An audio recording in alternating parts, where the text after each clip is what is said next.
चूल्हा भी जलाया है।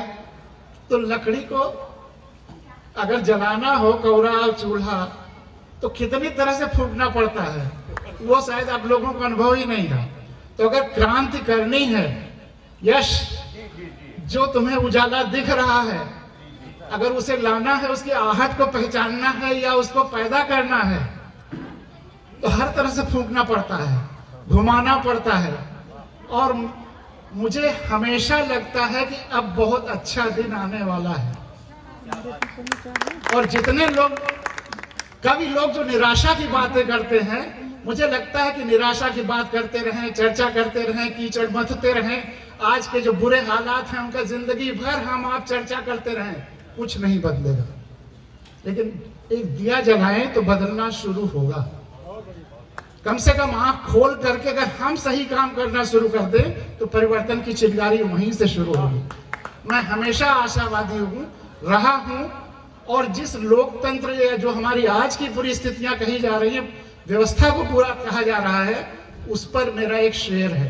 वैसे एक थ्योरी भी है, लेकिन उसको कवि सम्मेलनों में सुनाने के लिए शेर के रूप में रखा। उसकी शुरुआत फिजिक्स के एक सिद्धांत के रूप में है। देखिए, साइंस और कविता और शायरी सब जुड़ी हुई हैं, ज्ञान एक ही है, और जो भी उसके खांचे हैं वो केवल पढ़ाई या समझ की सुविधा के लिए हैं, अन्यथा ज्ञान एक है। तो कोई चुंबक किसी लोहे को यूं ही नहीं खींचता है। मैग्नेटिज्म का सिद्धांत, कोई चुंबक किसी लोहे को यूं ही नहीं खींचता है, पहले वो उसे चुंबक बनाता है फिर खींचता है। कोई चुंबक किसी लोहे को यूं ही नहीं खींचता है, कोई पहले उसे चुंबक बनाता है फिर खींचता है। तो यहाँ ये चुंबक रूपनारायण त्रिपाठी जी हैं जो खींच के लाए हैं, या चच्चा हैं, या लोकेश हैं, अब ये आप लोग तय करिए। लेकिन कोई चुंबक किसी लोहे को यूं ही नहीं खींचता है, पहले उसे चुंबक बनाता है फिर खींचता है। अब मुद्दे का शेर, हमारी व्यवस्था, क्या भैया क्या खुराफात कर रहे हैं? हमें चुंबक बन जाते हैं। हाँ, वही हम तो चाहते हैं कि यश से वो गीत दोबारा सुना जाए, इतना बढ़िया गीत था। तो कोई चुंबक किसी लोहे को यूं ही नहीं खींचता है, पहले वो उसे चुंबक बनाता है फिर खींचता है। और हमारी व्यवस्था, हमारा जनतंत्र, हमारा लोकतंत्र हैंडपंप की तरह होता है। हमारी व्यवस्था, हमारा लोकतंत्र, हमारा जनतंत्र हैंडपंप की तरह होता है। आपने हैंडपंप लगवाया होगा, देखा होगा लगते हुए, तो क्या होता है, पहले गंदा मटमैला फिर साफ पानी खींचता है। तो अगर पिछले 60 साल में हमारे इस लोकतंत्र से गंदा और मटमैला पानी आया, तो अब साफ पानी आने का समय आ रहा है। अब तक के गंदे मटमैले पानी को ही अगर हम देखते रहे, गूंथते रहे, उसकी चर्चा करते रहे, क्या क्या हो रहा है ये बताते रहे, तो कुछ नहीं होगा। भविष्य में जो होने वाला है उसके लिए हम क्या कर सकते हैं, क्योंकि साफ पानी तो आएगा ही। अगर हम उसके लिए कुछ कर सके, थोड़ा और जल्दी आ जाएगा, कुछ फिल्टर्स लगा लेंगे, कुछ और व्यवस्था कर लेंगे। अगर नहीं भी करेंगे तब भी आएगा। और क्यों ऐसा होता है, फिर एक 4 लाइन के अपने हम लोगों के अनुभवों के आधार पर, आपने अपने घरों के आसपास नालियों में, पाइपों में पानी बहते देखा होगा, पाइपों नालियों को फट जाते देखा होगा, उस अनुभव को याद करते हुए। और वो फेनोमेना हर हैंडपंप में भी होता है कि वो गंदापन फट जाता है और फिर साफ पानी आने लगता है। तो वो 4 लाइन कि गंदा मटमैला पानी बह बह कर खुद ही रोकता जाता है, बंद करना जाता है अपने बहने के सभी रास्ते, छेद और स्थान। इसीलिए तो घटता है कि गंदगी जमा होती जाती है, खुद गंदगी अपने भाव को रोकती है। गंदा मटमैला पानी बह बह कर खुद ही रोकता जाता है अपने बहने के सभी छेद और स्थान। साफ पानी रास्ता बनाता है, साफ पानी रास्ता बनाता है।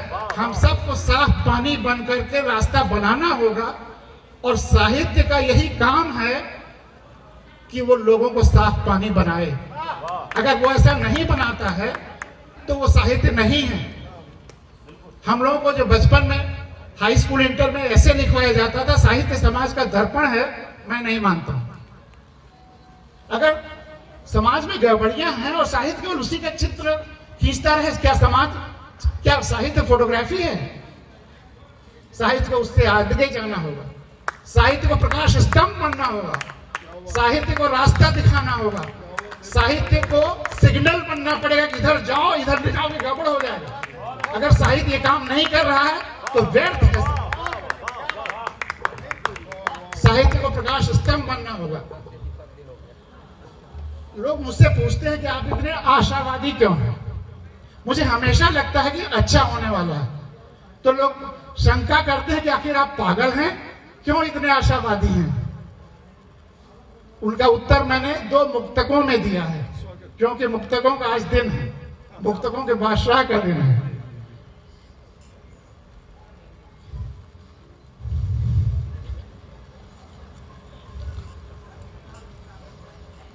सुबह होने के पहले चिड़िया चहचहाती है।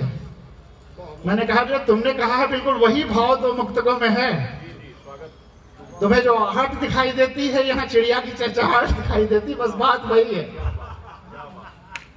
सुबह होने के पहले चिड़िया चहचहाती है, रोशनी की आहट घंटों पहले जनाती है, और हिंदुस्तान और विश्व सारी व्यवस्थाएं अगले 10-15 साल में ठीक होने वाली हैं।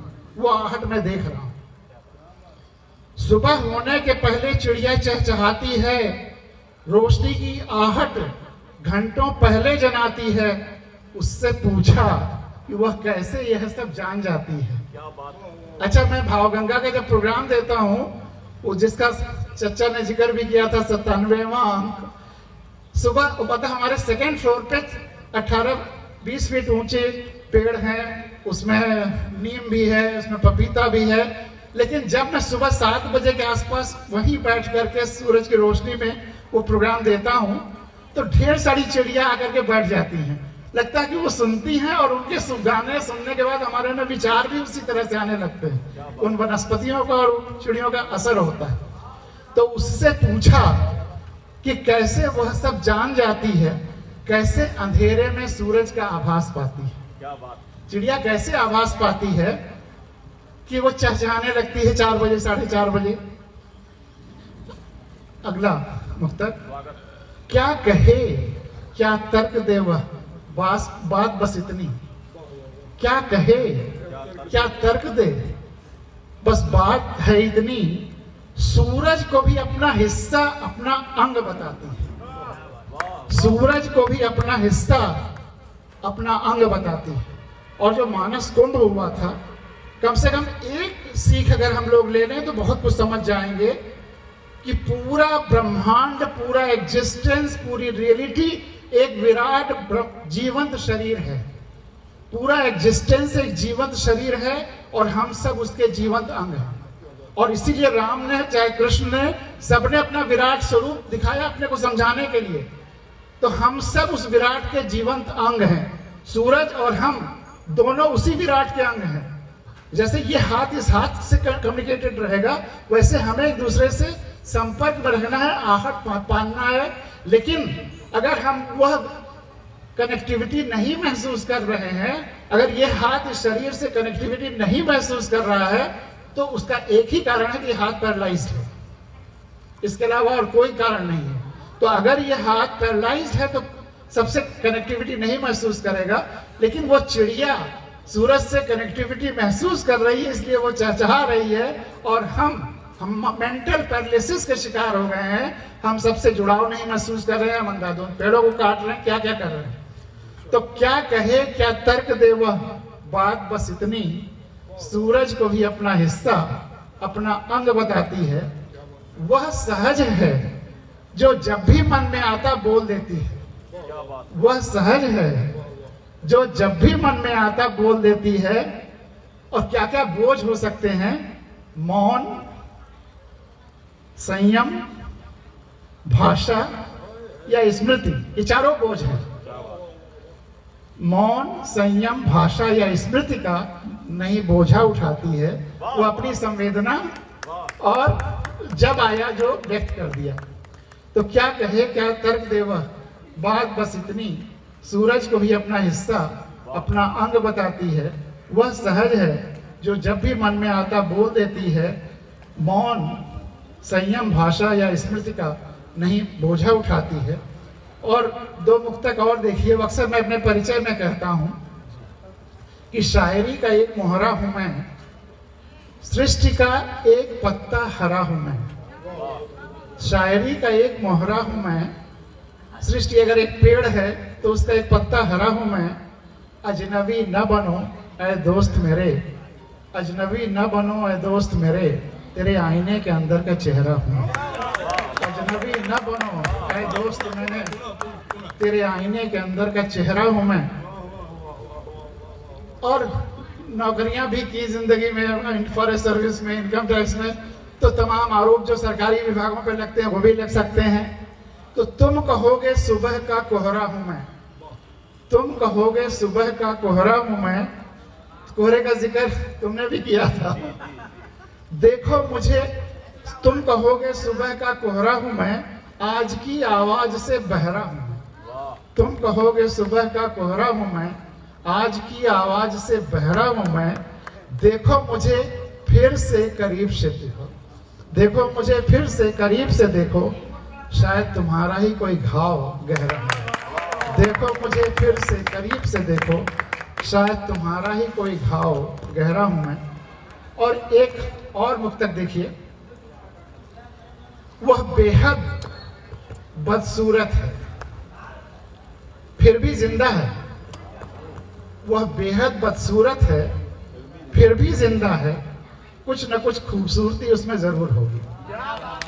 वह बेहद बदसूरत है फिर भी जिंदा है, कुछ न कुछ खूबसूरती उसमें जरूर होगी। और इसका ये इनकम्प्लीट है, इसको कंप्लीट करने के लिए अदर हाफ, वह बेहद खूबसूरत है फिर भी जिंदा है, वह बेहद खूबसूरत है फिर भी जिंदा है, कुछ न कुछ बदसूरती उसमें जरूर है। वह बेहद खूबसूरत है फिर भी जिंदा है, कुछ न कुछ बदसूरत उसमें जरूर होगी। और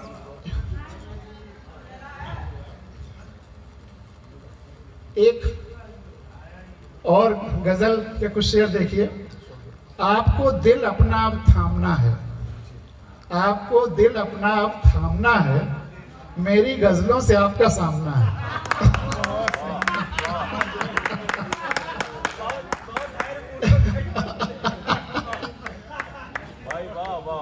आपको दिल अपना आप थामना है, मेरी गजलों से आपका सामना है। और जो आप कह रहे थे कि जो हमने प्रखर जी राम के कथा में कुछ जो मैंने जल छिड़के, तो उस भाव को भी याद करते हुए, चिनगारियां परोस दी कागज पर, चिनगारियां परोस दी कागज पर, यश तुम्हारे लिए है। चिनगारियां परोस दी कागज पर, समाज पिघले यही कामना है।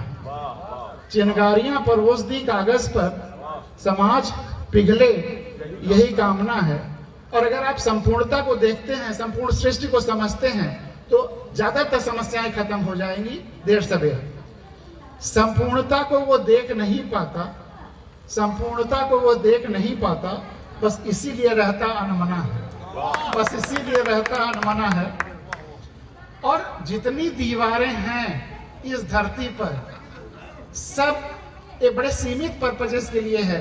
अगर हम घर भी बनाते हैं तो हमारा सामान बचा रहे इसीलिए, लेकिन हम बचे रहे इसके लिए खिड़की बनाना पड़ता है कि हवा आती रहे। तो जितनी दीवारें हैं वह एक सीमित पर्पज के लिए है, चाहे मैं सुरक्षा के लिए या जिसके लिए, या जितनी बाउंड्रीज हैं, चाहे नेशनल हो, चाहे खेतों की हो, चाहे शहरों की, वो सब आर्टिफिशियल हैं और किसी न किसी लड़ाइयों की या किसी न किसी व्यक्तियों के उसके विंटेजेस हैं या उसकी याद में है, बाकी उसका कोई महत्व नहीं है। इस धरती पर कहीं कोई दीवार नहीं है, कहीं कोई बंटवारा नहीं है। तो दीवारें बना बना कर हमने लिख डाली, दीवारें बना बना कर लिख डाली, इसके आगे जाना मना है। और हमने वही असलियत मान लिया। जो सीमित दीवारें सीमित पर्पजेस के लिए हैं, हमने उसको अल्टीमेट मान लिया। दीवारें बना बना कर लिख डाली, इसके आगे जाना मना है। और आज हिंदुस्तान का हर आदमी जो मालिक है इस देश का, हम भारत के लोग संविधान मालिक बनाता है, वो अपने को प्रजा माने हुए है और इन नौकरों को मालिक माने हुए है। तो उसके लिए कल यही हम भारत के लोग क्या करेंगे, कल वही शेर सा दहाड़ेगा, कल वही शेर सा दहाड़ेगा आज जिसे कहते मेमना है। कल वही शेर सा दहाड़ेगा आज जिसे कहते मेमना है। और परवाजों का रिवाज बनाए रखो, परवाजों का रियाज बनाए रखो, बहुत सी बुलंदियों को चूमना है। जो आप कह रहे थे प्रखर जी, आपने कहा था ना, परवाजों का रियाज बनाए रखो, बहुत सी बुलंदियों को चूमना है। और बहुत सारे लोग पुनर्जन्म या पूर्व जन्म मानते हैं। आज तक इसका कोई वैज्ञानिक वेरिफिकेशन नहीं हुआ है, लेकिन जो पुनर्जन्म या पूर्व जन्म मानता है, वो अपने तमाम गलत कामों को वहां से जस्टिफाई कर लेता है।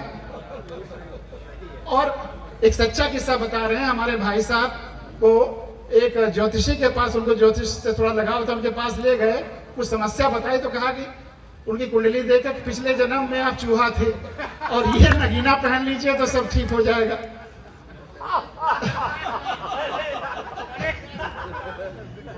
तो इस जीवन को हम क्यों न सब कुछ माने, जो हमें मिल रहा है इस जीवन का फल है, और जो हम इस जीवन में करेंगे वो इसी जीवन में मिलेगा।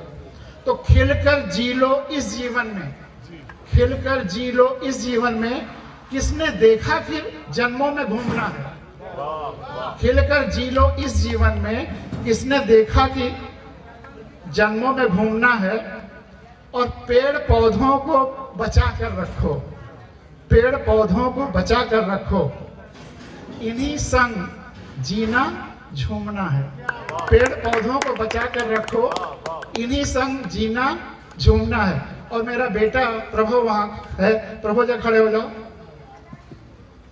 ये जब छोटा था 2-3 साल का, और सामने हमारे लॉन में पेड़ पौधे बहुत हैं, जब हवा चलती थी वो झूमने लगते थे, तो ये उसके साथ नाचता झूमता था पेड़ों के साथ। तो यह शेर इसी के बात पर मुझे याद आया था कि पेड़ पौधों को बचा, बैठ जा भैया, पेड़ पौधों को बचा कर रखो, इन्हीं संग जीना झूमना है। और मैं हमेशा कहता हूं कि अगर हम हमेशा युवा या बच्चे बना रहना चाहते हैं, तो उसका एक सूत्र है कि हमको जिंदगी भर अपने को विद्यार्थी समझना है। अगर हम जिंदगी भर अपने को स्टूडेंट माने, वो हमारे कथावाचक जी अपने को विद्यार्थी कह रहे थे, मुझे अच्छा लग रहा था। तो अगर हम अपने को विद्यार्थी माने तो कभी बूढ़ा नहीं होंगे। उस पर है कि अपने को कभी थका बूढ़ा मत समझो, अपने को कभी थका बूढ़ा मत समझो। उकेरो जो तुम में छिपा महामना है। हर व्यक्ति के अंदर ईश्वर ने एक महामना बना कर रखा हुआ है, और उसको पहचानना है, उभारना है, उकेरना है। उकेरो तुम में छिपा जो महामना है, और एक मिलें तो अनंत। यहाँ बहुत कम लोग हैं। बहुत लोग सोच सकते हैं कि ये इतनी कुर्सियां खाली हैं तो हमारे कविता सुनाने से क्या होगा या हम बात करने से क्या होगा, लेकिन इतने तो बहुत हैं। 2 भी होते तो बहुत होता। साइंस का एक रेजोनेंस का प्रिंसिपल है कि अगर 2 यूनिट्स एक ही फ्रीक्वेंसी पर एक ही एम्पलीट्यूड से फंक्शन करती हैं या ट्यून करती हैं, तो रिजल्टेंट दुगना नहीं होता, इनफाइनाइट टाइम्स होता है। तो 2 व्यक्ति क्रांति कर सकते हैं, और यहाँ तो इतना ज्यादा है, सारी परिस्थितियां बदल सकते हैं। एक, लेकिन उस क्रांति के लिए जरूरी है कि हम पूरी सृष्टि, पूरे यूनिवर्स से कनेक्टेड महसूस करें।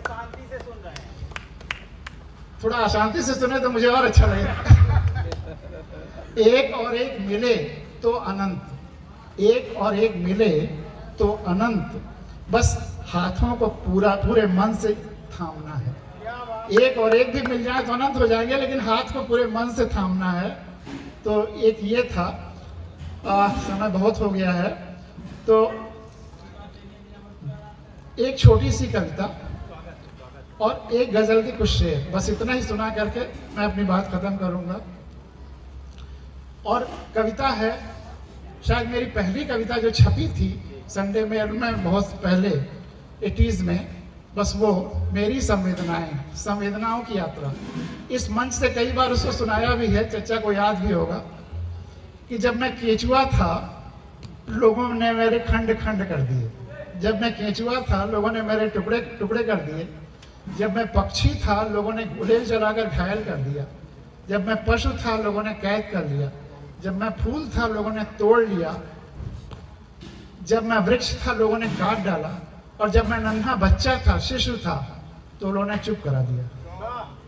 तो लोगों ने चुप करा दिया। लेकिन अगली अंतिम लाइनें आश्चर्य में डालेंगे आपको। लुढ़कते लुढ़कते जब मैं पत्थर बन गया, आश्चर्य लोग मेरी पूजा करने लगे। लुढ़कते लुढ़कते जब मैं पत्थर बन गया, आश्चर्य लोग मेरी पूजा करने लगे। और बस इस गजल के कुछ शेर सुनाकर अपनी बात खत्म करते हैं। जहां आम आदमी की सुनवाई नहीं है, उस व्यवस्था के बने रहने में भलाई नहीं है। जहां आम आदमी की सुनवाई नहीं है, उस व्यवस्था के बने रहने में भलाई नहीं है। हैं बचे इस रेत पर कुछ नक्शे पा, हैं बचे इस रेत पर कुछ कदमों के निशान, अभी कोई बड़ी लहर यहाँ तक आई नहीं। और लोगों की जानकारी, संविधान की जानकारी, हम मालिक हैं इसकी जानकारी, और राम कथा का वाकई जो अमृत है, जो सत्य है, वह जानकारी। राम मंदिर बनाने से या पूजा करने से या राम की भक्ति करने से देश या हम नहीं सुधरेंगे, हम जब तक राम को अपने आचरण में नहीं लेते हैं बचे इस रेत पर कुछ नक्शे पा, अभी कोई बड़ी लहर यहाँ तक आई नहीं है। जिस दिन हम अपनी आंखें खुली रखने लगेंगे, वो बड़ी लहर आने लगेगी। मेरे सपने साथ साथ रहे सोते जागते, मेरे सपने साथ साथ रहे सोते जागते, मेरे लिए कभी कोई तन्हाई नहीं है। मेरे सपने साथ साथ रहे सोते जागते, मेरे लिए कभी कोई तन्हाई नहीं है। और संवेदनहीनता ही सबसे बड़ा मर्ज इस दौर का, संवेदनहीनता ही सबसे बड़ा मर्ज इस दौर का। डॉक्टर हकीम के पास इसकी कोई दवाई नहीं है। ये दवाई संवेदनशील लोगों के पास है, भारत के संविधान के पास है, लोकतंत्र के पास है। और संवेदनशीलता की सबसे बड़ी दवाई ये पेड़ पौधे वनस्पतियां हैं। आप इनके बीच में जाइए, आप में संवेदनशीलता पैदा होने लगती है। इसीलिए लोग वनों में चले जाते हैं। संवेदनहीनता ही सबसे बड़ा मर्ज इस दौर का। डॉक्टर हकीम के पास इसकी कोई दवाई नहीं है। और आप इसमें समाजवादी पार्टी में टिकट की बात कर रहे थे, चुनाव की बात, अभी कल से काउंटिंग होने वाली है, तो उसके लिए अब ये भी पब्लिक उसमें समझदार होने जा रही है। और उनको गिल्टी कॉन्शियसनेस से मुक्त करने के लिए शेर है कि जब सारे वोट पैसों पे पड़ने लगे हों, जब सारे वोट पैसों पे पड़ने लगे हों, फिर सही मुद्दों की कोई सुनवाई नहीं है। लेकिन उसका हल क्या है कि जो भी दे रहा है, जिस पार्टी का जो प्रत्याशी, जो दे ले लो, फिर भी वोट सही प्रत्याशी को दो। पब्लिक 10 प्रत्याशियों से ले ले, लेकिन वोट जो सबसे अच्छा है उसको दे दे। और अपराध बोध से मुक्त भी हो जाए, क्योंकि उसी की योजना, किसी योजना का पैसा जो दबाया हुआ है चुनाव में खर्च कर रहा है। जो दे ले लो, फिर भी वोट सही नेता को दो, सही प्रत्याशी को दो। कर्तव्य है, रणनीति है, बेवफाई नहीं। जो दे ले लो, फिर भी वोट सही नेता को दो। कर्तव्य है, रणनीति है, बेवफाई नहीं है।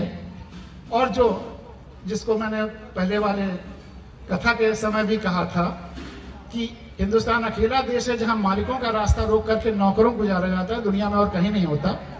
तो उनके आने जाने से बंद हो जाते हैं रास्ते, यह तो भाई कोई रहनुमाई नहीं। रहनुमाई मतलब लीडरशिप। उनके आने जाने से बंद हो जाते हैं रास्ते, यह तो भाई कोई रहनुमाई नहीं है।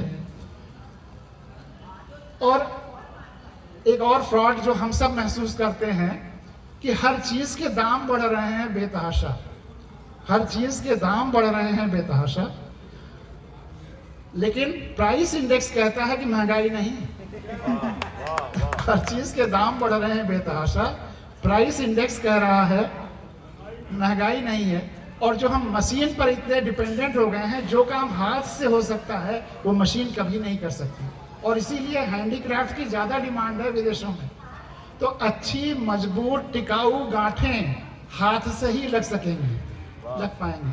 अच्छी मजबूत टिकाऊ गांठें चाहे जिंदगी में हो, शादी में भी वो गांठें हाथ से ही लगाई जाती हैं, या जहां भी जिस परिप्रेक्ष्य में देखिए जो मजबूत गांठें हैं वो हाथ से ही लगाई जाती हैं। अच्छी मजबूत टिकाऊ गांठें हाथ से ही लग पाएंगी, कभी किसी मशीन ने मजबूत गांठ लगाई नहीं है, कभी किसी मशीन ने मजबूत गांठ लगाई नहीं है। और दो सूत्र हैं, अगर आप उनको जीवन में याद रखेंगे। पहला तो कोई आपका विरोध नहीं करेगा, कोई आपका दुश्मन नहीं होगा, कोई आपसे दुश्मनी नहीं पालेगा। जब भी मैं जीता हारने वालों के साथ रहा, जब भी मैं जीता हारने वालों के साथ रहा, जीत की खुशी कभी मैंने मनाई नहीं। जब भी मैं जीता हारने वालों के साथ रहा, जीत की खुशी मैंने कभी लड़ाई नहीं है। और अगला शायद प्लानिंग का है, स्ट्रेटजी का है, हम पहले से कितनी तैयारी कर लेते हैं। तो मैं हर लड़ाई पहले ही जीत लेता हूं, मैं हर लड़ाई पहले ही जीत लेता हूं। मैदान में जीती कभी कोई लड़ाई नहीं है, मैं हर लड़ाई पहले ही जीत लेता हूं। मैदान में जीती कभी कोई लड़ाई नहीं है। और लकड़ी जलाना नहीं, अब पेड़ बचाना ही यज्ञ है। लकड़ी जलाना नहीं, अब पेड़ बचाना ही यज्ञ है। परिभाषाएं बदलने की जरूरत इससे पहले इतनी आई नहीं है। लकड़ी जलाना नहीं, अब पेड़ बचाना ही यज्ञ है। परिभाषाएं बदलने की जरूरत इतनी पहले कभी आई नहीं है। आखिरी 2-3 शेर बस। हमने बुद्ध की परिभाषा ही गलत बना दी। हम झपटने को या खींचने को ही बुद्ध मानते रहे और देने को बुद्ध माना ही नहीं। इस पे साइकोलॉजी ने तमाम एक्सपेरिमेंट्स किए हैं, वो सब झपटने की, इसी को बुद्ध माना है। तो झपटने को बुद्ध कहा गया, देने बांटने को नहीं। बुद्ध की परिभाषा ठीक से बन पाई नहीं है। और बचपन में हम लोग जब स्कूल जाते थे तो हम अपने जेबों में, लोकेश, जब हम लोग बचपन में जहां भी जाते थे तो जेबों में भूजा रख लिया, लाई रख लिया, मस्ती में अपना भागते चले गए। तो हमारे साथ साथ हमारे कपड़े भी सभ्य हो गए हैं, हमारे साथ साथ हमारे कपड़े भी सभ्य हो गए हैं। अब उनकी जेबों में भरा वह भूजा लाई नहीं है। हमारे साथ साथ हमारे कपड़े भी सभ्य हो गए हैं, अब उनमें भरा भूजा लाई नहीं है। और आखिरी शेर, और ये कहानी तो 2-4 घंटे चल सकती है, कविता चल सकती है, लेकिन आखिरी शेर कि मैं कैसे अपनी कहानी सुनाना बंद कर दूं, मैं कैसे अपनी कहानी सुनाना बंद कर दूं। अभी तो तेरी मेरी आवाज भर रही नहीं है।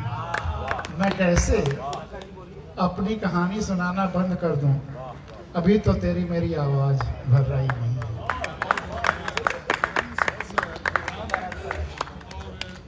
सबसे बड़ी बात ये, सत्संग